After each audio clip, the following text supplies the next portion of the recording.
मैं हूं अंकित अवस्थी, आप हैं मेरे साथ में।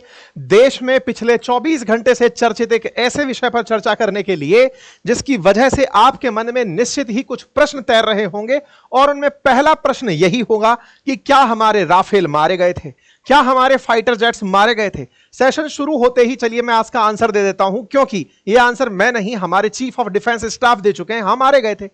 अब मारे गए थे ये राफेल थे कि मिराज थे कि सुखोई थे, या आने वाले समय में डिटेल से पता चल जाएगा। तो क्या करें, राफेल मारे गए थे तो सेशन खत्म करें, आगे सेशन की चर्चा ना करें? और मारे गए थे तो कितने मारे गए थे, क्या राफेल ही मारा गया था?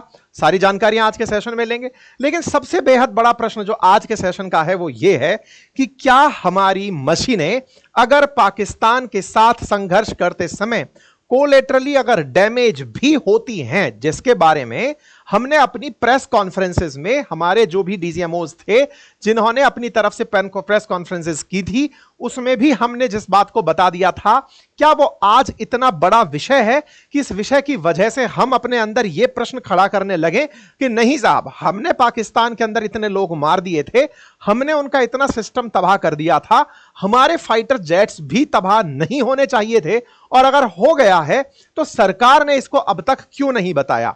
चैनल पर नए हैं तो चैनल को सब्सक्राइब कर लीजिए। आज के सेशन में हम जिक्र करेंगे कि सरकार ने क्या हमसे कुछ झूठ बोला था या छिपाया था, और अगर छिपाया था, झूठ बोला था, नहीं बोला था तो फिर कैसे बोला था, नहीं बोला था तो क्यों नहीं बोला था? आज सारी बातें आज के सेशन में जिक्र की जाएंगी, क्योंकि अल्टीमेटली आज का सेशन पिछले 24 घंटे के अंदर खड़ी हुई जितनी भी खबरें हैं उनसे बनकर आ रहा है। शुरू से ही शुरू करते हुए चलेंगे, क्योंकि इसमें बहुत सारी घटनाएं जिनको हमने बीच बीच में स्किप किया था आज के इस प्रॉपर सेशन के अंदर। तो चलिए शुरू करते हैं। 22 तारीख की घटना तो आप सभी को याद होगी, और संभवतः अब इसे ना ही भूल पाएंगे हम, क्योंकि यह वो तारीख थी जिस दिन पाकिस्तान की तरफ से भेजे हुए आतंकियों ने भारत के अंदर आतंकी हमला किया था। भारत में आतंकी हमला हुआ, 26 लोगों की जान गई। भारत ने रिटेलिएशन किया, और रिटेलिएशन में ऑपरेशन सिंदूर लॉन्च किया। ऑपरेशन सिंदूर में हमने पाकिस्तान के अंदर जो किया वो आज तक हम अपनी दुनिया भर के लोगों को बता रहे हैं। पूरे देश के अंदर तिरंगा यात्रा के अंदर हम उसका सेलिब्रेशन कर रहे हैं कि भारत इस बार चुप नहीं बैठा, उसने आतंकियों को उनके गढ़ में घुसकर मारा, आतंकियों के ठिकानों पर एकदम सटीक निशाना लगाया। तारीफ हुई हमारे राफेल से चलने वाली स्कैल्प मिसाइल की, जो हवा में रह करके जिस तरह से चली और चल करके उसने उन ठिकानों को टारगेट किया जहां से आतंकी आते थे। तो हमले की तैयारियां जैसे हम कर रहे थे, उनकी तरफ से भी हमले की तैयारियां थी कि अगर हम पर हमला हुआ तो हम क्या करेंगे, अगर उनकी तरफ से उड़कर राफेल आया तो हम क्या करेंगे, उनकी तरफ से मिसाइल आई तो हम क्या करेंगे। तैयारियां उनकी तरफ से भी थी, तैयारियां हमारी तरफ से भी थी। इसी बीच में एक खबर आती है, और खबर यह आती है पाकिस्तान कहता है कि हमने भारत के 5 राफेल मार गिराए, और दूसरी तरफ से खबर आती है कि राफेल का शेयर मार्केट में गिरावट आ गई है, शेयर बाजार गिर गया है।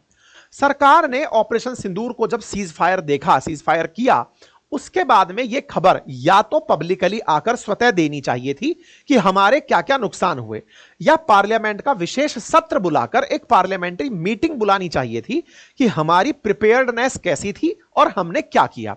सरकार ने ऑल पार्टी मीटिंग्स तो बुलाई, लेकिन ऑपरेशन सिंदूर से पहले, उसके बाद में ऐसा कुछ नहीं घटित हुआ। मॉक ड्रिल के साथ साथ जब आप और हम जैसे मतलब थोड़ा थोड़ा सा ज्ञान रखने वाले लोग बाग भी ये कैलकुलेट करने में कामयाब हो गए थे कि आज रात को हमला होगा, भाई इंडिया ने नोटम जारी कर दिया है, उनका जो इंफॉर्मेशन मिनिस्टर है वो कह रहा है कि हम पर हमला होगा, दुनिया कह रही है कि इंडिया हमला करेगा, तो यार ऑब्वियस सी बात है कि वो लोग भी हमले की तैयारी में हाथ बांधकर तो नहीं बैठेंगे, देखते कितना बढ़िया गोला आएगा। निश्चित है कि वो भी तैयारी में अपने फाइटर जेट्स को उड़ाकर बैठे होंगे। और जब भारत ने नोटम चलाकर यह कहा कि आज हमारे एयरफोर्स के विमान प्रैक्टिस करेंगे, तो भाई उन्होंने भी प्रैक्टिस कराई ही होगी। ऐसा तो नहीं है ना कि वॉर के अंदर नियम यह चल रहा है कि तुम तो मारने आओगे हम बैठे रहेंगे, ऐसा भी नहीं था। जो हुआ उधर की तरफ से, जो हमारे साथ हुआ, हमारा टारगेट उनके फाइटर जेट्स को निशाना बनाना था, या फिर अपनी सीमा में रहकर उनके क्षेत्र में बैठे आतंकी ठिकानों को मिटाना था। यह हमारी प्रायोरिटी थी। हमारी प्रायोरिटी थी उनके नीचे बैठे हुए टाइटल्स को मिटाना। हमने 9 जगह स्कैल्प मिसाइल से 100 किलोमीटर अंदर तक हमले किए और दुश्मन को नेस्तनाबूद किया। यह हमारी उपलब्धि थी, यही आकर हमने बताई। अब उधर से हवा में चलकर हम पर जो आया वो हमको नहीं बताया गया। क्यों नहीं बताया गया? कहीं ये ना लगे देशवासियों को कि आतंकी मारने गए थे, खुद अपने विमान मिटाकर आ गए। भाई खुद अपने विमान मिटाकर आए, एक भी व्यक्ति की क्षति नहीं हुई, सारे पायलट सुरक्षित थे। यह भारत की बहुत बड़ी उपलब्धि थी। खैर, ऐसे में फिर यहां पर शुरू होता है एक दूसरे के खिलाफ ट्रोलिंग का काम, और बढ़िया से इस बात के फैक्ट चेक होते हैं, जयशंकर साहब ने ये नहीं कहा, वो नहीं कहा, मिस रिप्रेजेंटेशन एंड ऑल, सारी बातें होती हैं। फिर सरकार सेना बाहर निकल कर आती है कि ऐसा कुछ भी नहीं था, हमने कुछ नहीं बताया था। पाकिस्तान लेकिन इस बात पर खुश था कि हमारे लोग मरे, इससे हमें क्या फर्क पड़ रहा है, आतंकवादी थे, पैदा ही मरने के लिए किए थे, हमने उनके फाइटर जेट मार गिराए। और ऐसे में इनको फील्ड मार्शल अनाउंस कर दिया जाता है कि बहुत तगड़ा काम कर दिया आपने, उनको उड़ते ही हवा में मार दिया। इनके यहां पर खुशी इस बात की है, वो मारने आए, आपने उनको मार दिया, बस धप्पा हो गया। इस बात पर इनकी तारीफें पाकिस्तान में इस बात की जा रही होती हैं। ऐसे में पाकिस्तान इस बात को दुनिया भर में प्रसारित करता है। फिर भारत कहां से बाहर आता है? देखिए, यह भारत की डेमोक्रेसी है, आप इस बात को समझने का प्रयास कीजिए, और इस बात को जब मैं बोलता हूं तो इसका मतलब समझिए। आज यहां के प्रधानमंत्री आसिम मुनीर के बिना ना तो विदेश यात्रा कर रहे हैं, ना कोई भी बयान देते समय इनके बिना कोई बयान पूरा कर रहे हैं। बार बार चाहे कुछ भी बोल रहे हैं, आसिम मुनीर जैसे देख लीजिए, उन जैसा आदमी होना चाहिए, ये होना, हर चीज में उनकी डिपेंडेंसी सेना पर कितनी है, इससे अंदाजा लगा सकते हैं कि सेना ही सरकार चला रही है। भारत में सेना ने अपनी तरफ से सरकारी सूचनाएं जारी की हैं, बाकी सारी चीजें राजनीतिक रूप से हो रही हैं। नंबर दूसरा, आज भी जो बयान चर्चा में है वो हमारे CDF chief of defence staff का है, वो भी भारत में नहीं है, वो भी भारत के बाहर सिंगापुर में है। अब कहानी क्या है? सिंगापुर में एक शंग्रीला होटल है, शंग्रीला होटल के अंदर एक मीटिंग होती है, दुनिया भर के लोगों को बुलाया जाता है इंटरनेशनल मुद्दों पर, जहां जहां अनस्टेबिलिटी चल रही होती है, उन क्षेत्र के सेना अधिकारी, विदेश मंत्री, फॉरेन सेक्रेटरीज एंड ऑल, इन सबको बुलाकर बातचीत करवाई जाती है, चाहे ताइवान का मसला हो, रशिया यूक्रेन का मसला हो, इन सब पर। ऐसे में इनको भी बुलाया जाता है, इनको भी बुलाया जाता है, पाकिस्तान वालों को भी बुलाया जाता है कि आप आओ और इस होटल में आकर अपनी बातें कहो कि आप क्या सोचते हैं, कैसे दुनिया को देखते हैं, अपने व्याख्यान तो रखो ताकि दुनिया आपकी सोच समझ पाए। आइए, तो साहब ये पहुंचते हैं, यहां पर जो पत्रकार बैठी हैं ये ब्लूमबर्ग की पत्रकार हैं। इन्होंने अपनी तरफ से इनसे प्रश्न पूछा, और इनसे प्रश्न पूछा कि क्या भारत का लॉस हुआ था इस कॉन्फ्लिक्ट में? तो इन्होंने कहा, yes there were losses in Pak conflict. भाई लॉसेस तो होंगे ही ना, जब आप वॉर में हैं। तो यहां पर सेना की तरफ से इन्होंने बयान दे दिया, और इन्होंने एक बयान में यह कहा कि हमने अपनी गलतियों से सीखा और फिर उड़े और हमने अपने मुकाम को पूरा कर दिया। बस यहीं से हेडलाइन बन जाती है कि India confirm it lost fighter jets in recent Pakistan conflict. Bloomberg की हेडिंग बनती है कि भारत ने कंफर्म कर दिया है कि भारत के फाइटर जेट निकल गए थे और उनका नुकसान हुआ था। यह जो बात है ना, जो ब्लूमबर्ग ने हेडलाइन बनाई, यह हेडलाइन हमने 11 मई के दिन कंफर्म कर दी थी। अगर आप इस बात को सुने तो we have downed Pakistan high jets यहां पर। और ये जो एयर मार्शल AK भारती हैं, इनसे पूछा गया तो उन्होंने एक लाइन बोली थी 11 तारीख को, इन्होंने कहा था, इस वक्त मैं इस पर कोई कमेंट नहीं करना चाहूंगा क्योंकि हम अभी भी युद्ध की हालत में हैं। अगर मैं इस पर कुछ कहूंगा तो इसका उल्टा असर होगा, हमें यानी पाकिस्तान को इस वक्त कोई फायदा नहीं देना चाहिए। बस इतना कहूंगा कि जो मकसद हमने तय किया था उसे हमने हासिल किया, हमारे सभी पायलट सुरक्षित वापस आए। मतलब पायलट शब्द बोला, इसका सीधा सा अर्थ था फाइटर जेट गया, फाइटर जेट गया, पायलट आया। यह शब्द हमने एयर मार्शल भारती के नाम से 11 तारीख को ही सुन लिया था। इसमें हमने ना तो तब यह बताया हमारे कितने फाइटर जेट गए, और ना ही आज जो ये मीडिया में चल रहा है कि भारत ने कंफर्म कर दिया है कि इसके जेट गिरे थे, वो अभी भी हमने कंफर्म नहीं किया है। असल में हमने ये स्वीकार किया है कि हां, हमारे नुकसान हुआ था, देयर वर लॉसेस, पाकिस्तान के साथ कॉन्फ्लिक्ट में हमारे लॉसेस हुए थे, हमने ये कंफर्म किया है। अब इसके बाद में फिर प्रश्न बनता है, अब क्यों किया, तब क्यों नहीं किया? तो दे तो दिया जवाब, तब ऑपरेशन सिंदूर चल रहा था, अब नहीं चल रहा है। अब वहां पर सेसेशन आ चुका है, सेसेशन आ चुका है मतलब युद्ध विराम की स्थिति आ चुकी है। उसके बाद सरकार अपनी तरफ से देश भर में जब प्रचार कर रही है, दुनिया भर में जाकर बता रही है कि हमने पाकिस्तान के साथ ऑपरेशन सिंदूर क्यों किया, तो अब यह बात भी तो बतानी पड़ेगी कि हमारा नुकसान क्या हुआ। तो इसमें गलत क्या है? फिर इस बात पर भड़क क्यों रही है दुनिया, या आप और हम इस बात से व्यथित क्यों हैं? भाई व्यथित इस बात से हैं कि इस तरह से नहीं बताना चाहिए था। किस तरह से नहीं बताना चाहिए था? ब्लूमबर्ग नाम से एक न्यूज चैनल को, रॉयटर नाम से एक न्यूज एजेंसी को आप जाकर बता के आ जाते कि लीजिए सर बताइए क्या रहा। नहीं, आपको ऐसे नहीं बताना था। तो क्या करना था? भारत के अंदर एक संसद नामक व्यवस्था है, हम लोकतांत्रिक देश है ना, संसदीय व्यवस्था है। जैसे जब कारगिल युद्ध खत्म हुआ था तो कारगिल का एक स्वतंत्र पैनल बना था, विपक्ष ने भी यही मांग की है कि कारगिल के बाद एक पैनल बना था जिसने हमारी प्रिपेयर्डनेस की पूरी समीक्षा की थी कि बताइए कितना नुकसान हुआ, हम कितने तैयार हैं। ऐसे में ही अगर यह घटना हुई है तो पार्लियामेंट को यह इन्फॉर्म करना चाहिए था, सीडीएस को आकर के भारत के अंदर रहते हुए पब्लिकली पहले संसद को इन्फॉर्म करना चाहिए था, जिससे इस बात के अंदर ग्रेविटी रहती। हमने वो सिस्टम बाईपास कर दिया। दिक्कत इस बात की है, हम खुद मानते हैं संघर्ष, हमारे कारगिल के अंदर भी जवान शहीद हुए थे, हमने 1971 में भी अपने जवान खोए हैं।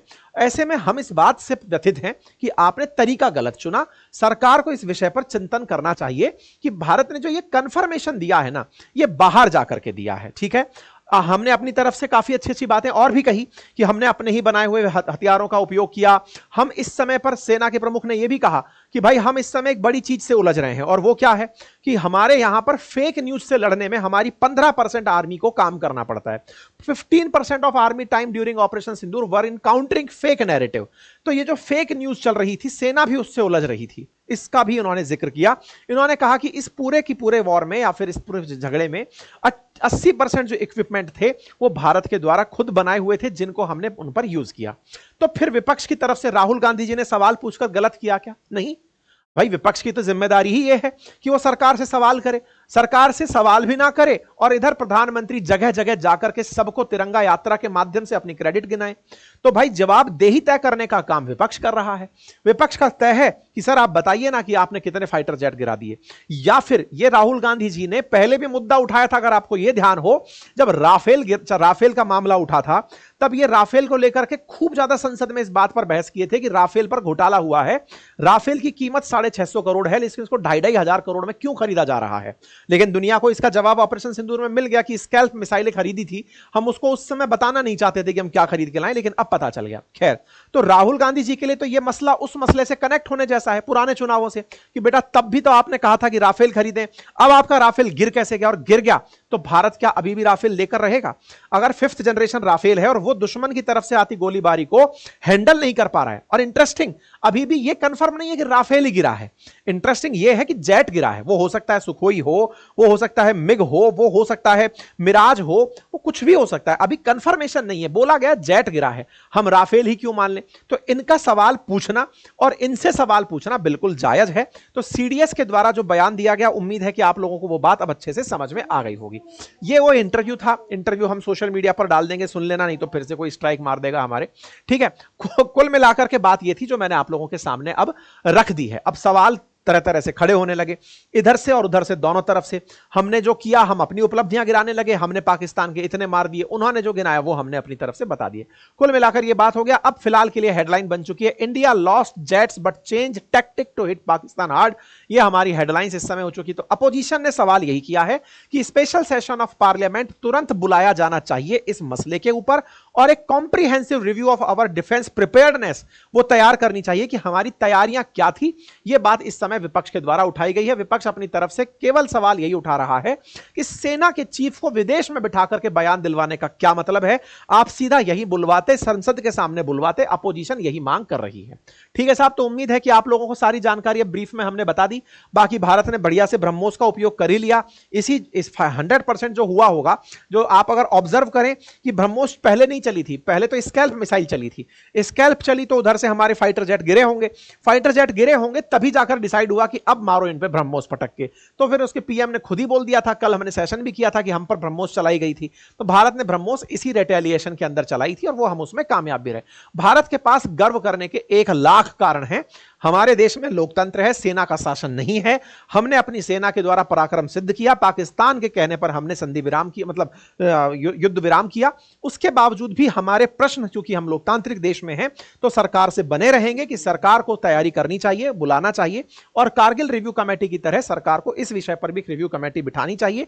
तैयारियों की जायजे लिए जाने चाहिए। हम तैयार और होंगे, सरकार को जो भी आवश्यक होगा उस तरह से सरकार को इस बात के लिए जवाब दे दिए जाएंगे। ठीक है, फिलहाल के लिए सरकार से ले देकर जो प्रश्न बचते हैं वो इतने ही कि आप इस चीज के अंदर जिस तरह से ऑल पार्टी मीटिंग बुलाकर आपने देश का विश्वास जीता था, ऐसे ही पार्लियामेंट को फिर बुलाइए।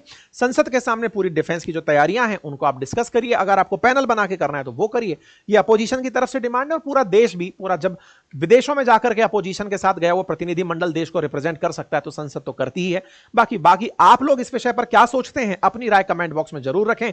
चैनल पर नए हैं तो चैनल को सब्सक्राइब कर लीजिए। Thank you so much. Channel को सब्सक्राइब करना बिल्कुल ना भूलें और अपनी राय सेशन पूरा होने के बाद कमेंट बॉक्स में अवश्य रखें। Thank you so much.